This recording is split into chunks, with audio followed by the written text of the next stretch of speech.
Hi everybody, I'm Rebecca Keppel here for Poppystamps today, and I want to show you how quick and easy it is to make holiday cards with the ball wreath die. The ball wreath die cuts out little circles in a wreath form, and you can quickly make these types of holiday cards using that die.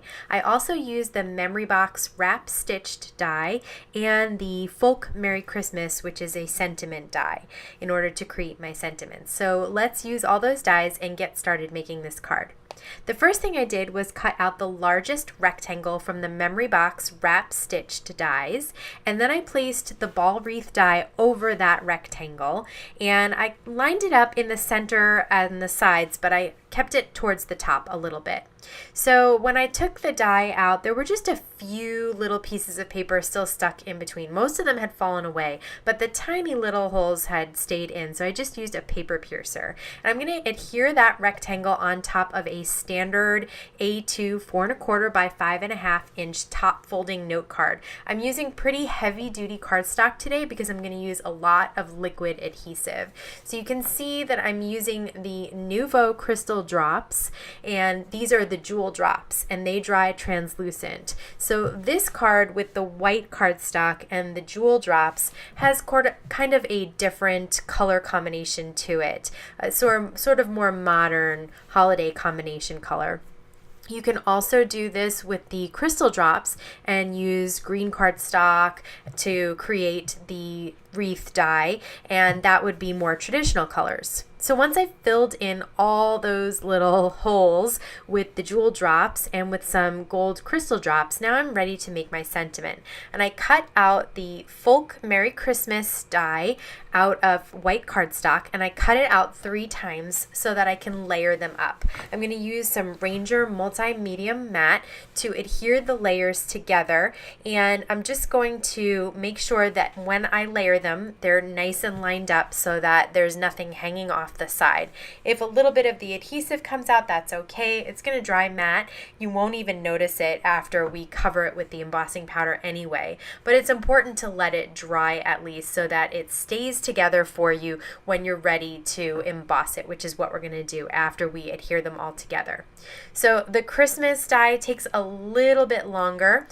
For the traditional colored card, instead of doing this stacked sentiment technique, I just cut out some glitter self-adhesive fun foam. That's a quick way if you really need to make a bunch of these cards at once. You could use fun foam instead of stacked cardstock, and that would cut down on your time quite a bit. So you can see that putting all the little dots of adhesive really is a little time consuming, but I don't mind because I just love the way that this turns out. Once you have it stacked, it's already dimensional, and then we're going to heat emboss it and it even looks more fantastic.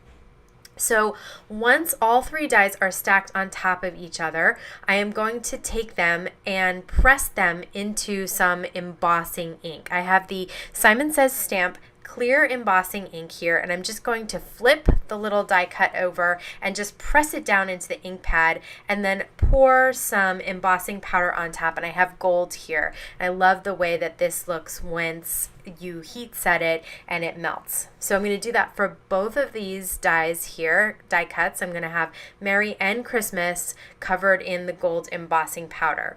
I'm going to do this whole process twice to really cover the entire die cut and really make the gold embossing powder nice and thick, and it looks very metallic, and I really love the outcome. So I'm just going to take my tweezers there and set it down on a protected heat surface. I have a white pad underneath, so I can just heat set this right away on my table there.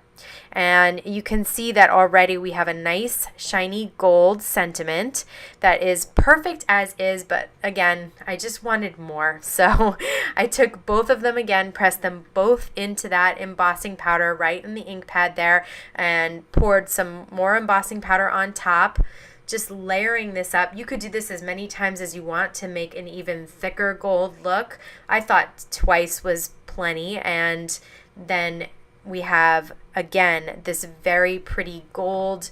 It almost looks like a creaminess to the gold when you do it more than once. So now it's time to adhere it to the card. I'm going to use the same liquid adhesive, the Ranger Multi-Medium Matte. This time I'm really going to put a ton on there. So I'm sorry my hands are blocking, but I really wanted to squeeze out enough that it was going to stay for good. It wasn't going to go anywhere. So I'm going to put the Mary right inside the wreath towards the top there, but I'm going to layer the Christmas all on top and just layer it right over the wreath. I noticed that I missed a couple of little dots there, so I went back in with some gold Nuvo crystal drops. So again, here I am with the Ranger Multi-Medium Matte, really making sure that every bit of the back of the die cut is covered with the liquid adhesive. This way I know for sure it could even go through the mail and be just fine and not come unattached. So now I'm going to layer the Christmas right under the Mary. I did not keep the eye dot. I decided I didn't want to have to adhere it. So instead, I'm going to go back to the Nuvo Crystal Drops and just put a dot of gold right there, and I think it matches perfectly. And that is my card. So you can see here the traditional colors that I used on the green. You can use this ball wreath for fall colors as well if you choose, and I hope you will try this technique out and check out the products linked down below. I want to thank you so much for stopping by today. Have a great day.